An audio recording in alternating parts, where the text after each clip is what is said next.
Welcome to Community Watch, and today we'll be talking about maternal mortality rates. Stay tuned, we'll be right back. Your life is filled with opportunities to show the world you can take charge. It's waking up each day with a mission. It's working each day toward a goal. It's choosing to rise. It's charging forward with a purpose. It's changing the course of your life and taking charge of your future. If you're ready to be a take charger, enroll at Georgia Highlands College today.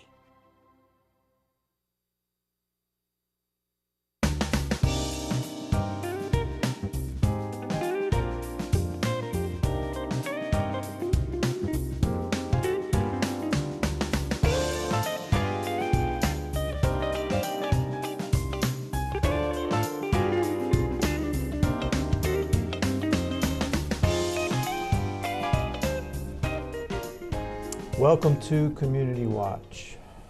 Greg, Doc, how you doing? I'm okay.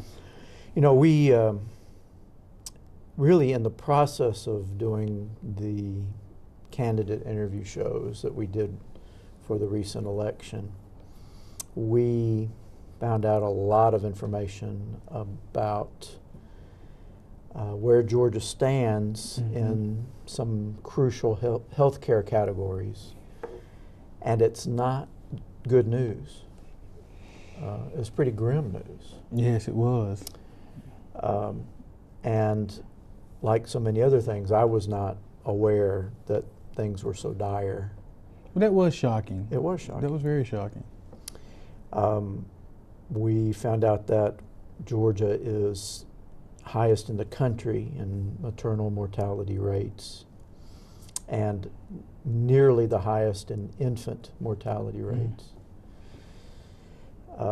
We found out that there are multiple counties in the state that don't have a doctor, period. Are you serious? Yeah. So we knew, and we talked about then, we're going to have to do a show about this and find out more about what's going on. But that's shocking. Some counties with not one doctor Yes. in 2018. Yes. Wow. And I want to say it was 9 counties in the research we did preparing for those interviews. But we have a guest that has some knowledge about this, and we're going to have her out, Kristen Schiele, and she is with Women of Worth. We'll talk a little bit about that organization as well. So this is a particularly serious subject for today's show, and an important one. So don't miss this, and we'll be right back with our guest after this.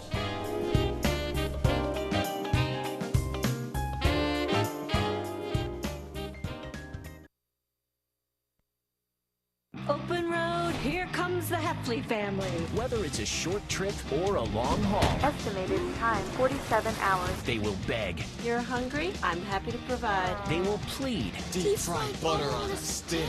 But whatever you do, don't wimp out. Now you're talking? Make them buckle up. He can't hurt. Remember, safety first. Cheese curls second. Are you orange?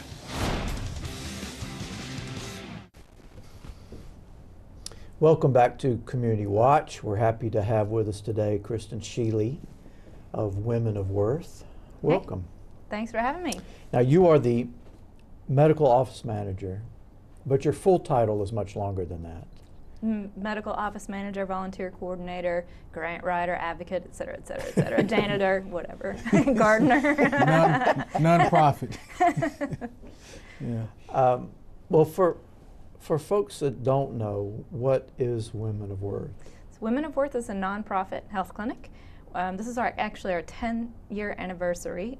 We provide healthcare services mainly for women, reproductive services, so pap smears and annual exams, breast exams, mammograms, birth control, STD testing and treatment, and then some basic lab work to screen for diabetes and high cholesterol.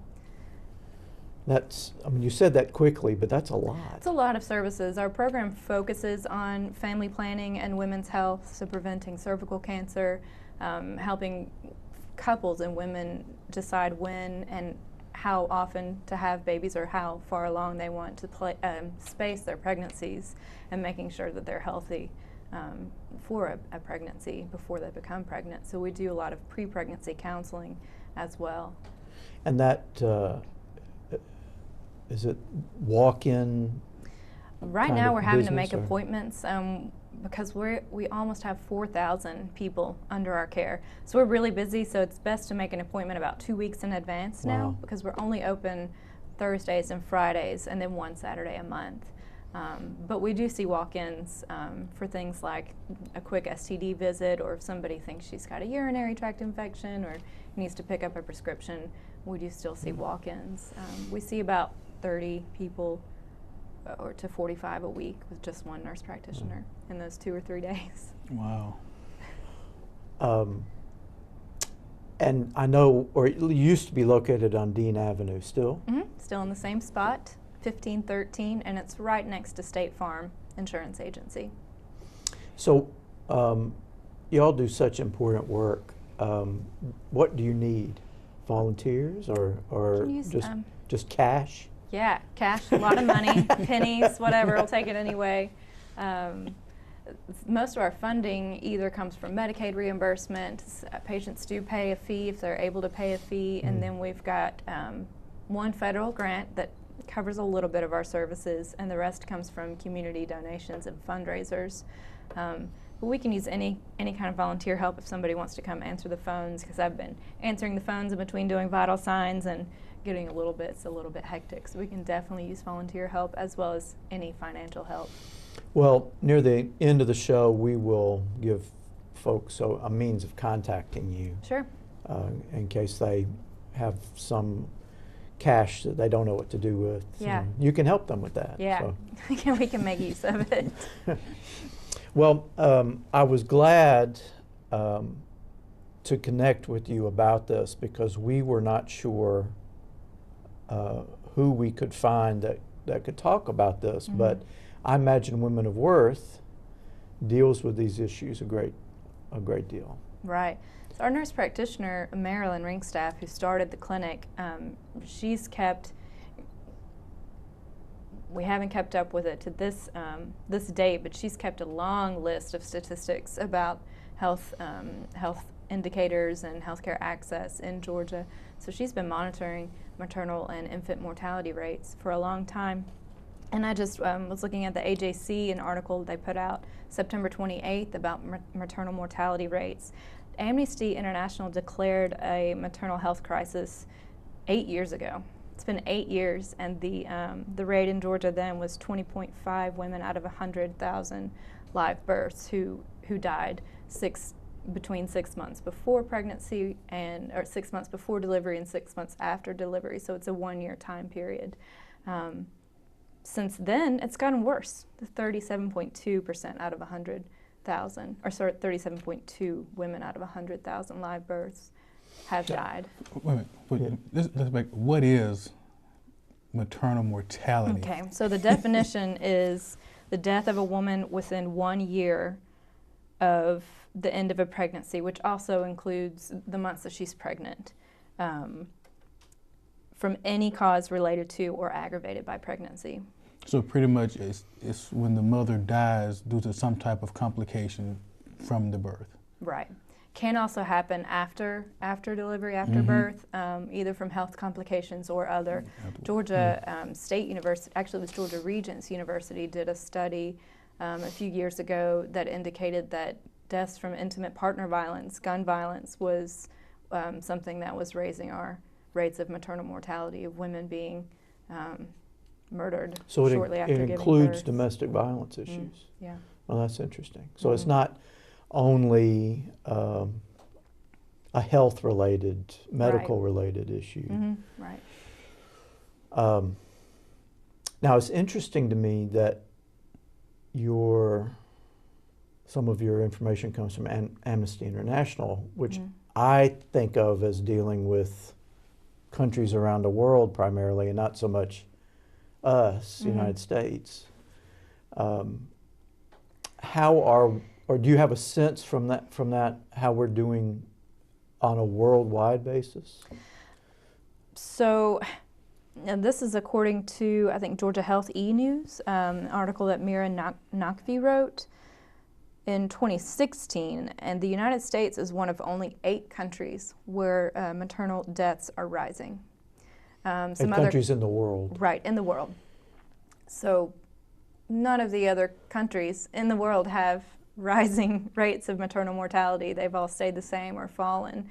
And the United States has a rate that still continues to rise alongside countries like that have been war-torn for decades, like Afghanistan and South Sudan. But I guess in retrospect, that's really not surprising, though, because we do hear about, I know we talked about it, we have a lot of health indicators that is very common to some third world countries. So the amount of money we spend more than anybody, but the results we get from our healthcare system has been dismal for a long time. So I mean, I guess, so when you say that, I'm not totally shocked. Right. Because if you've been paying attention to the health indicators, we've been failing for a long time in that regard. Yeah, you're right. Especially the southeast part of the United States, but Georgia, Alabama, and Mississippi in particular have some of the worst health indicators. So, United States is one of 8 countries in the world where the maternal mortality rate is increasing. Getting worse, yeah. And Georgia has the highest rate in the country. Yeah. So what is going on? Good question. In Georgia. Good question. When I was reading in the AJC, there was a Georgia committee set up to address the issue and try to figure out what's going on, what's causing this. And a third of the cases that the researchers reviewed, there's no known really cause that they found out. They couldn't really determine the cause. And there are also a third of cases where researchers did not know when or if prenatal care began, or if somebody even accessed prenatal care. So the research is lacking still. But some of the things that we do know are that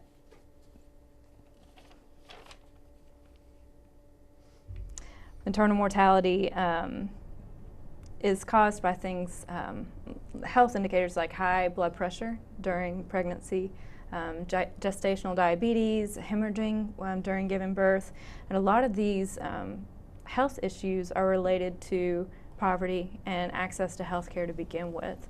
So what we do know is that women aren't getting the preventative care that they need to make sure that they're healthy and ready to get pregnant and have a baby and be able to support their health and the health of their family. I was wondering that to what degree, and I guess you said the researchers still, I guess is still trying to figure this out, to what degree is poverty an issue? Because you would think in 2018, this is a science. We kind of know how things work. You know, a third of it you can't explain. I can get that, but you would think still. But when talking to people, especially when talking to young students, I'm surprised about the number who are not under some type of care that when they are pregnant. It's like you have students that are pregnant, young women that are pregnant, and they're not seeing anyone. And it's almost like you wait to the last minute when you don't have any option but to go see anyone. Right. And I don't know if that's an education problem, the importance of prenatal care, but to me that seems like an area that we can fix. You know, that seems like an area that can be fixed. Yeah, I think so too. There are probably a lot of factors that go into that, but one is obviously lack of access to affordable prenatal care. Women who are not legal residents or citizens, who aren't eligible to get Medicaid, basically have no access to prenatal care. Prenatal care is expensive if you don't have health insurance, and some OB/GYNs won't make appointments for people without health insurance. And so there's an entire population of women who don't have legal citizenship status, who are giving birth to American citizens, but don't have any access to prenatal care.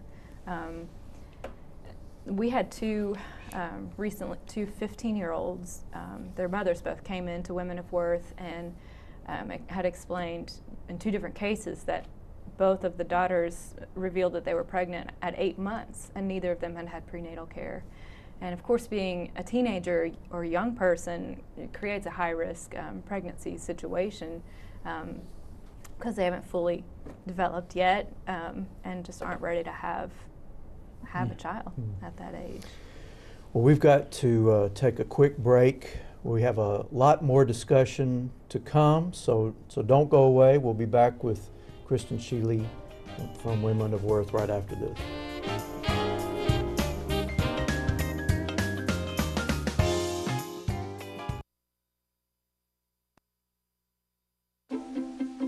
The color in my garden keeps the pink in my cheeks. I was very independent and thought I could take care of myself. I fell and I had to have Meals on Wheels. They're my savior. My name is Lola Silvestri. America, let's do lunch. Drop off a hot meal and say hello. Volunteer by donating your lunch break at americaletsdolunch.org. Welcome back to Community Watch. We're talking with Kristen Schiele of Women of Worth. And we've been talking about the high maternal mortality rate in Georgia, highest in the country. Apparently, there are areas in the state that where not just women but anyone they don't have access to doctors, period. Because there's not a doctor in the county. In the county, right? That just seems. I mean, that just seems crazy to me. It does. Yeah. It seems 1900s. Right. Like, and you know, one of the reasons that there are some counties that don't have a doctor is because the doctors don't make enough to make a living, and they're overwhelmed with people. People don't have health insurance and can't afford to pay for visits, and it's hard to work in those areas. I've looked. There were how many counties? Over half of Georgia counties don't have an OBGYN, and so I read some interviews with general practitioners that said, we would try to help with prenatal care, but that's not my specialty. I can't deliver your baby, so we just do what we can and hope it goes well. So, in those areas, and you say over half the counties in the state? Yeah. Mostly in rural South Georgia. Yeah. But I was just thinking though, like for instance, Somerville, where I'm from, or where I was raised, there's no hospital there. I know there's a Harbin, there's a Floyd, there's like urgent care, but I don't know if they have OBGYNs there. I mean, I just don't know that. I mean, they could, but I know years and years ago there used to be a hospital, then it became like a nursing home, but I mean, I know there's no hospital there now. And so I know they have clinics, but I don't know to what degree the level of access people have there. So pregnant women couldn't get prenatal care in those areas, where even if they had insurance, Medicaid or whatever, where there's no doctor, But the most major problem is there's just not access to health care, to that prenatal care. Let's see. Is there a shortage of? But I'm just wondering now, when we talk about access, are we talking mainly because the lack of insurance, which contributes to a lack of doctors? But is it mainly an insurance issue? It's a good question. All these factors play in together to create this pretty dismal picture of health status in Georgia. There is, like in rural counties, there's a lack of real access. Like there's not an actual doctor to go to, and the barriers, transportation. So much of it has to do with poverty, income, and medical, whether somebody has medical insurance or not. Since Georgia did not expand Medicaid, we still have over a quarter of the population has no health insurance, no Medicaid, no health insurance. And a lot of people don't know that Medicaid in Georgia only covers a small amount of people for specific services. So right now, women who are pregnant are eligible for Medicaid, and that's for 60 days before birth and 60 days after birth. So they're covered for that during labor and delivery, after, and then. So then what about the prenatal care? Because 60 days, if you're waiting 60 days before you get prenatal care, I mean. So that might not be true, because somebody can sign up for Medicaid the day that they know they're pregnant. That's not the case. I wonder if it's just pays more for labor and delivery, but it is the case that Medicaid gets cut off at 60 days after the date of birth. And so we see a lot of women at our office who have an infant, need birth control, haven't had the chance to get that birth control because their insurance has been cut off right after the baby. And so that's an issue. Now the infant mortality rate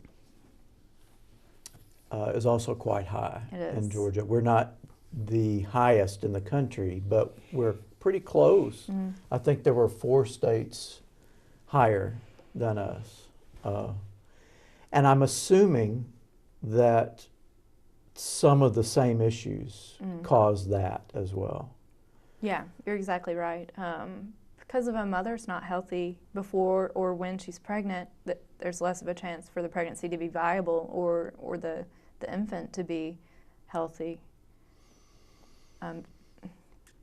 Didn't research that much about the infant mortality, but when a woman has high blood pressure during pregnancy, like preeclampsia, the pregnancy is considered high risk because it can cause complications in the delivery process. Things like hemorrhaging and risky conditions for the infant when the blood pressure spikes up. I'm not a nurse, so that doesn't sound very medical at all. Well, but they absolutely have the same contributing factors. What was interesting, should not have been interesting to me, but the African American women are 3 to 4 times more likely to die during childbirth than white women, and that's even across the slew of income and socioeconomic status. So there's obviously racism and racial discrimination is playing a huge part in our high rates of maternal mortality. You just can't explain that any other way. Actually, years ago, the state of Georgia, I know the 100, we was part of this, and it was this video, it was a documentary, is income making you sick or something? And basically what it was a documentary that they could tell you, based on your zip code, the likelihood of diseases you can get and things of this nature. And infant mortality was brought up in that, and maternal mortality. And it was talking about a lot of it was due to stress. Stress internalized through racism and things of that nature, having an adverse effect on the body and on mothers, and that affect them during childbirth. And they were saying actually that when they looked at women of African descent outside of America, that it was actually, in some countries, better than black women in America. And those women who came to America, when they came, they was fine, but then actually after being here several years, they saw the same stress, same diseases and things related to stress. And and I was always fascinated by that. And actually, I still watch it every once in a while because it was just amazing how, just based on your zip code, they can tell you the chances of you dying of diabetes, stroke, and things of all this nature. And we clearly know that racism is part of it. But, you know, that's one of the things we don't like to talk about, but clearly it's a factor. The Yale Global Health Justice Partnership put out a study February 9th of this year called When the State Fails, Maternal Mortality and Racial Disparity in Georgia. And one of the things that they emphasized was that the state tends to pin these things on personal behaviors of women, like their diet, lack of exercise, lack of education, knowledge, not going to the doctor, and disregards state level and environmental factors and socioeconomic factors. And so what the Health Justice Partnership at Yale pointed out was that the state was failing at 4 different system levels: access and quality to health care, access to and quality of health care, health insurance access and the price of health insurance, funding for maternal health in general. We continue to slash funds for public health in Georgia, and then accountability around data access and use, because that when the committee did the study, they didn't know what caused 1/3 of the maternal deaths. So there's a lot more that we can do as a state in the system, and one of those would be to expand Medicaid. Well, that's obviously been a big political issue. It's unfortunate that healthcare is political, because what is the state but our collection of people in this? I don't know. Yeah. It's not money; it's people. Well, it's a problem when it's to help poor mothers, but it's not a problem. People don't mind looking to the state when a natural disaster comes. I mean, actually, why should my taxes pay for your natural disaster? I mean, but that we don't have a problem with that one. Now we, because our big houses, we don't have a problem with that one. But a poor mother, somehow we're not responsible for that. So it's definitely a lot of hypocrisy in that. One thing I did want to hit on too is that we focus so much at Women of Worth about preventative care because it saves the state money. It saves us all money. Right now, like I said, women, there's a few number of people who are eligible for Medicaid, and we work hard to screen women for cervical cancer and do pap smears. And a lot of people can't afford that if they don't have health insurance, the screening, or even at low-cost federal health centers or public health. But when a woman has developed cervical cancer, she's eligible for Medicaid for treatment, or breast cancer. But we don't put in any effort in preventing that care, preventing the disease and the suffering and the long-term consequences of that. So that's just which are more expensive. Upside down. Exactly. Yeah. Costs lives and money. We only have a minute and a half or so left in this segment. It sounds to me like, I mean, this is a problem that people need to know about. I mean, we're just learning about how bad it is, but they need to put some pressure on their representatives to do something statewide, and folks also need to help fund Women of Worth and clinics like it, because y'all are shouldering a great deal of this without a lot of help. Yeah, we work pretty hard with just our 2 staff to prevent conditions like this, to prevent teen pregnancy, prevent preventative diseases, help people navigate them to the health care that they need and the information that they need. We know that preventative care, it prevents things from snowballing. Right? So, well, we have to take a quick break here. When we come back, we will give you a way to contact Women of Worth so you can unload those thousands of dollars you don't know what to do with. So don't go away.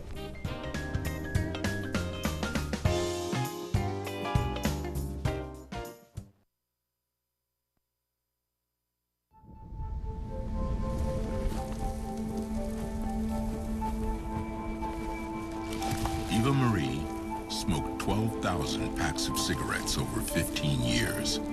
She quit, and now there's a new lung cancer screening that could save her life. You stopped smoking, now start screening. No matter how much you smoked, early detection could save you. Talk to your doctor or learn more at savedbythescan.org. Welcome back to Community Watch. We've been talking with Kristen Schiele of Women of Worth clinic on Dean Avenue. And if you want to know more about Women of Worth, or if you want to help them out, their website or email Our address? website is www.womenarworthit.org. So it's womenarworthit.org. Trouble saying that sometimes. Okay. And then you can also email info@womenarworthit.org. Our website has tons of information about our program, address, telephone number. Okay. You can contact us on Facebook too. Well, thank you, and thank you for being with us. We'll see you next time on Community Watch.